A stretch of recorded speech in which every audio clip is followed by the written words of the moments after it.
بسم الله الرحمن الرحيم ياسين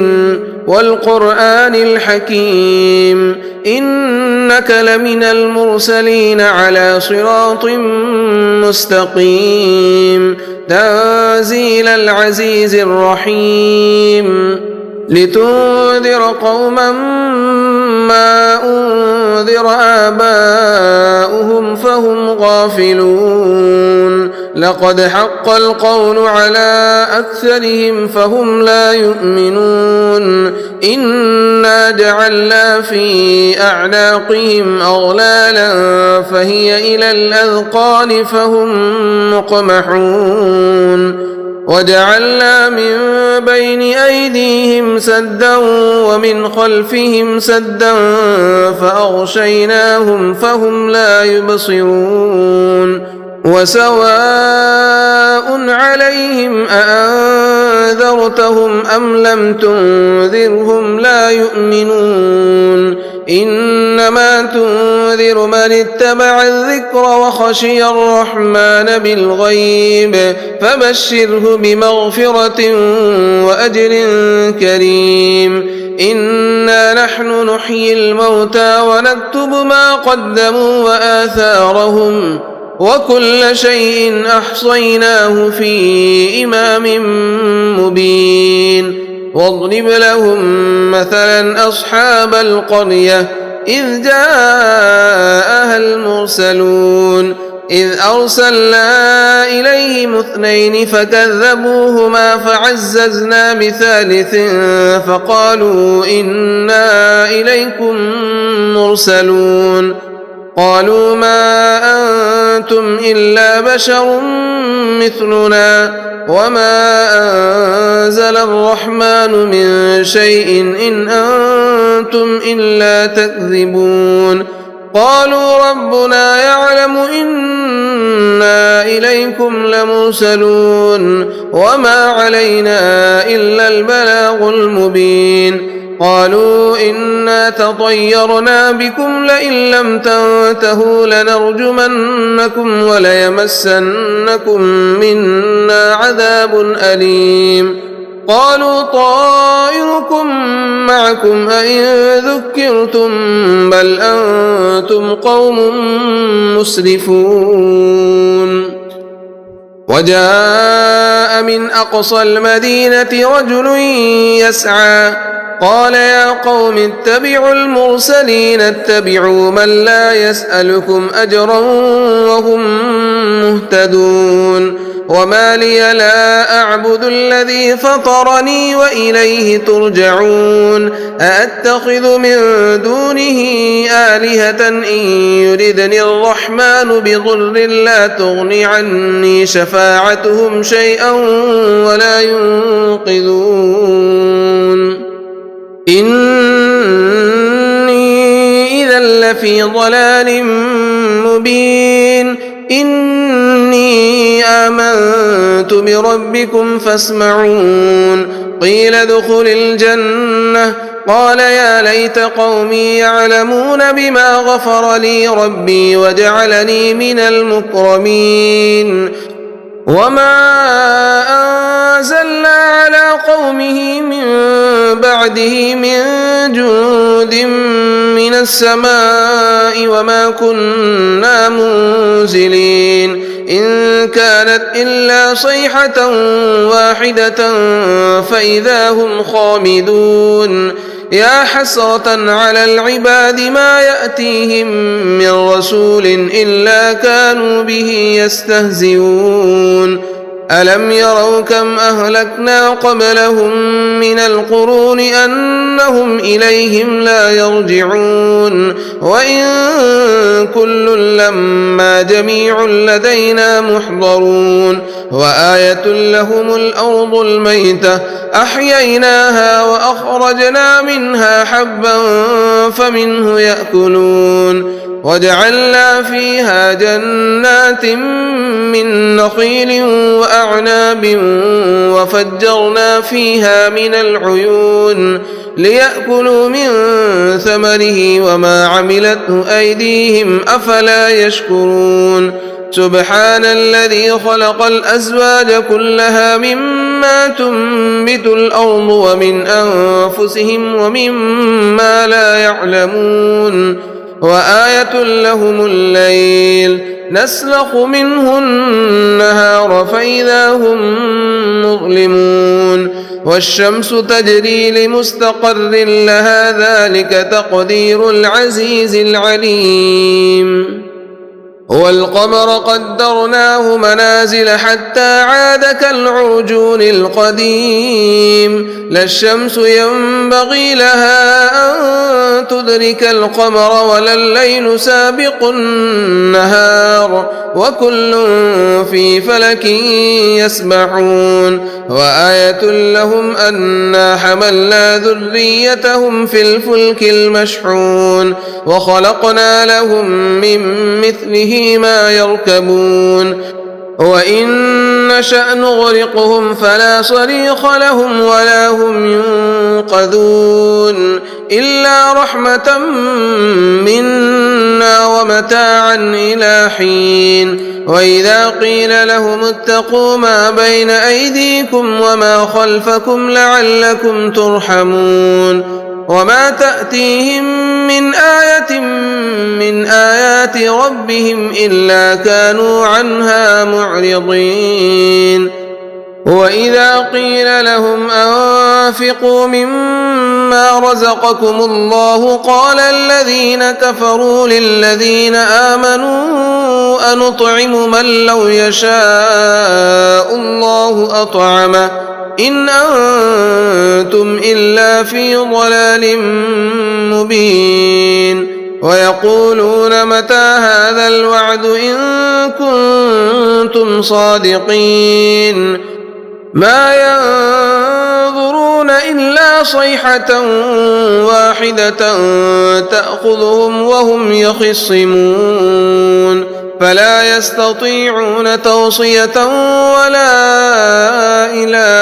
أهلهم يرجعون ونفخ في الصور فإذا هم من الأجداث إلى ربهم ينسلون قالوا يا ويلنا من بعثنا من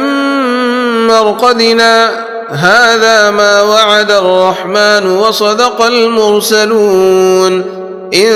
كانت إلا صيحة واحدة فإذا هم جميع لدينا محضرون فاليوم لا تظلم نفس شيئا ولا تجزون إلا ما كنتم تعملون إن أصحاب الجنة اليوم في شغل فاكهون هم وأزواجهم في ظلال على الأرائك متكئون لهم فيها فاكهة ولهم ما يدعون سلام قولا من رب رحيم وامتازوا اليوم أيها المجرمون ألم أعهد إليكم يا بني آدم ألا تعبدوا الشيطان إنه لكم عدو مبين وأن اعبدوني هذا صراط مستقيم ولقد أضل منكم جبلا كثيرا أفلم تكونوا تعقلون هذه جهنم التي كنتم توعدون اصلوها اليوم بما كنتم تكفرون اليوم نختم على أفواههم وتكلمنا أيديهم وتشهد أرجلهم بما كانوا يكسبون ولو نشاء لطمسنا على أعينهم فاستبقوا الصراط فأنى يبصرون ولو نشاء لمسخناهم على مكانتهم فما استطاعوا مضيا ولا يرجعون ومن نعمره ننكسه في الخلق أفلا يعقلون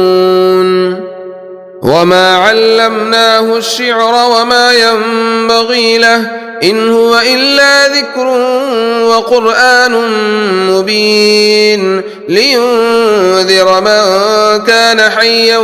ويحق القول على الكافرين.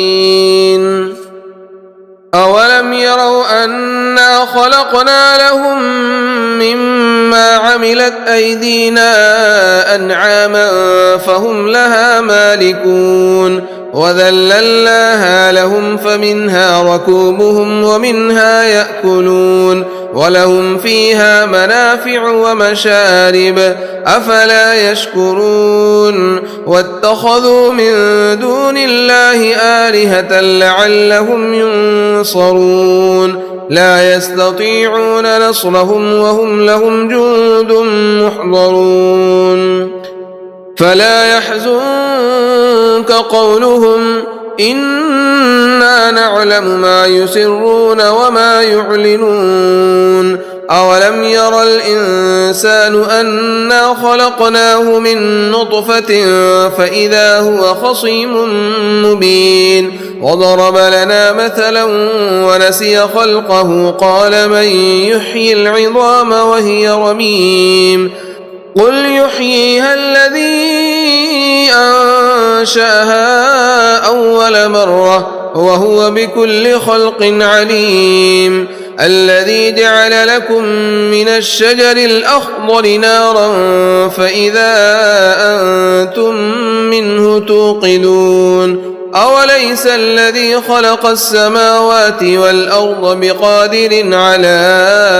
أن يخلق مثلهم بلى وهو الخلاق العليم إنما أمره إذا أراد شيئا أن يقول له كن فيكون فسبحان الذي بيده ملكوت كل شيء وإليه ترجعون. بسم الله الرحمن الرحيم. الرحمن علم القرآن خلق الإنسان علمه البيان الشمس والقمر بحسبان والنجم والشجر يسجدان والسماء رفعها ووضع الميزان ألا تطغوا في الميزان وأقيموا الوزن بالقسط ولا تخسروا الميزان والأرض وضعها للأنام فيها فاكهة والنخل ذات الأكمام والحب ذو العصف والريحان فبأي آلاء ربكما تكذبان خلق الإنسان من صلصال كالفخار وخلق الجان من مارج من نار فبأي آلاء ربكما تكذبان رب المشرقين ورب المغربين فبأي آلاء ربكما تكذبان مرج البحرين يلتقيان بينهما برزخ لا يبغيان فبأي آلاء ربكما تكذبان يخرج منهما اللؤلؤ والمرجان فبأي آلاء ربكما تكذبان وله الجوار المنشآت في البحر كالأعلام فبأي آلاء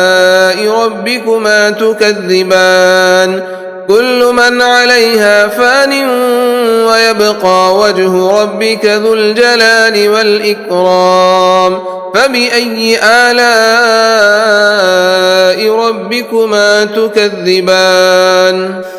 يسأله من في السماوات والأرض كل يوم هو في شأن فبأي آلاء ربكما تكذبان سنفرغ لكم أيها الثقلان فبأي آلاء ربكما تكذبان يا معشر الجن والإنس إن استطعتم أن تنفذوا من أقطار السماوات والأرض فانفذوا لا تنفذون إلا بسلطان فبأي آلاء ربكما تكذبان يرسل عليكما شواظ من نار ونحاس فلا تنتصران فبأي آلاء ربكما تكذبان فإذا انشقت السماء فكانت وردة كالدهان فبأي آلاء ربكما تكذبان فيومئذ لا يسأل عن ذنبه إنس ولا جان فبأي آلاء ربكما تكذبان يعرف المجرمون بسيماهم فيؤخذ بالنواصي والأقدام فبأي آلاء ربكما تكذبان هذه جهنم التي يكذب بها المجرمون يطوفون بينها وبين حميم آن فبأي آلاء ربكما تكذبان ولمن خاف مقام ربه جنتان فبأي آلاء ربكما تكذبان ذواتا أفنان فبأي آلاء ربكما تكذبان فيهما عينان تجريان فبأي آلاء ربكما تكذبان فيهما من كل فاكهة زوجان فبأي آلاء ربكما تكذبان متكئين على فرش بطائنها من استبرق وجنى الجنتين دان فبأي آلاء ربكما تكذبان فيهن قاصرات الطرف لم يطمثهن إنس قبلهم ولا جان فبأي آلاء ربكما تكذبان كأنهن الياقوت والمرجان فبأي آلاء ربكما تكذبان هل جزاء الإحسان إلا الإحسان فبأي آلاء ربكما تكذبان ومن دونهما جنتان فبأي آلاء ربكما تكذبان مدهامتان فبأي آلاء ربكما تكذبان فيهما عينان نضاختان فبأي آلاء ربكما تكذبان فيهما فاكهة ونخل ورمان فبأي آلاء ربكما تكذبان فيهن خيرات حسان فبأي آلاء ربكما تكذبان حور مقصورات في الخيام فبأي آلاء ربكما تكذبان لم يطمثهن إنس قبلهم ولا جان فبأي آلاء ربكما تكذبان متكئين على رفرف خضر وعبقري حسان فبأي آلاء ربكما تكذبان تبارك اسم ربك ذي الجلال والإكرام بسم الله الرحمن الرحيم تبارك الذي بيده الملك وهو على كل شيء قدير الذي خلق الموت والحياة ليبلوكم أيكم أحسن عملا وهو العزيز الغفور الذي خلق 7 سماوات طباقا ما ترى في خلق الرحمن من تفاوت فارجع البصر هل ترى من فطور ثم ارجع البصر كرتين ينقلب إليك البصر خاسئا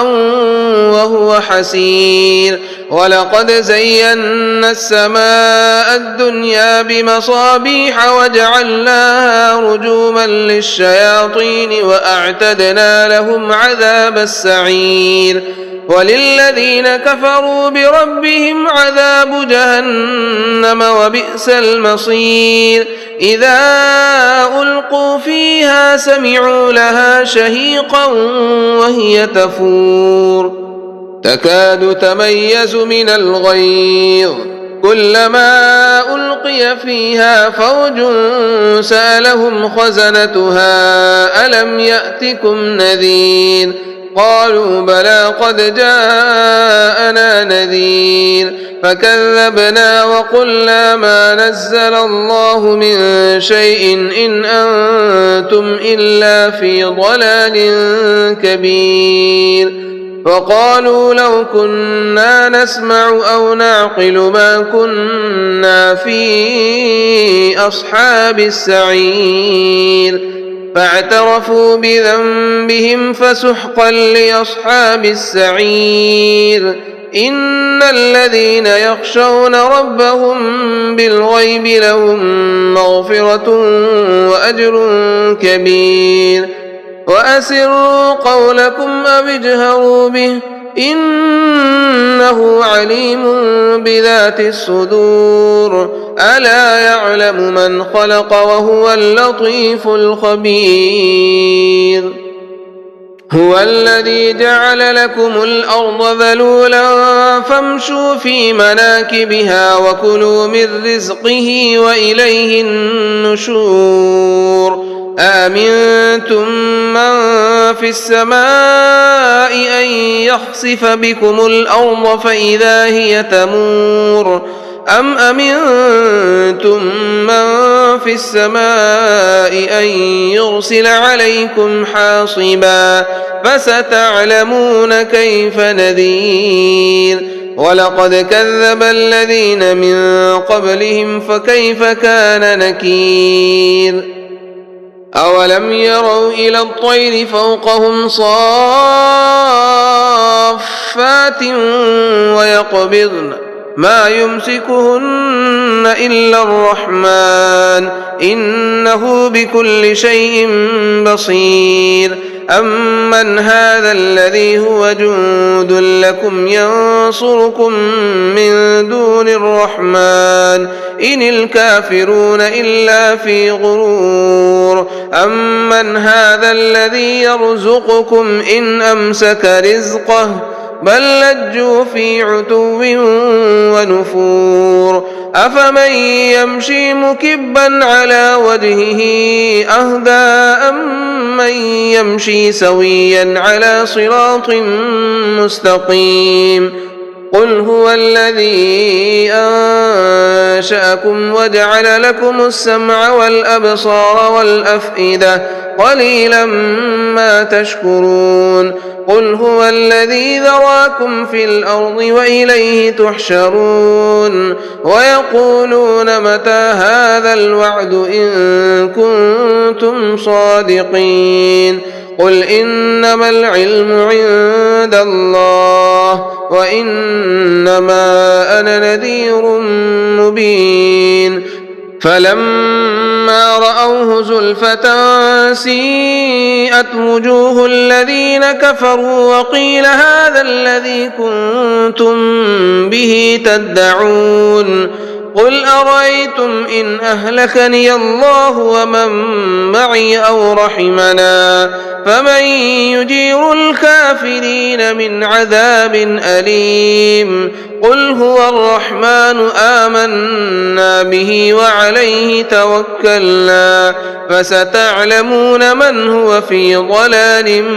مبين قل أرأيتم إن أصبح ماؤكم غورا فمن يأتيكم بماء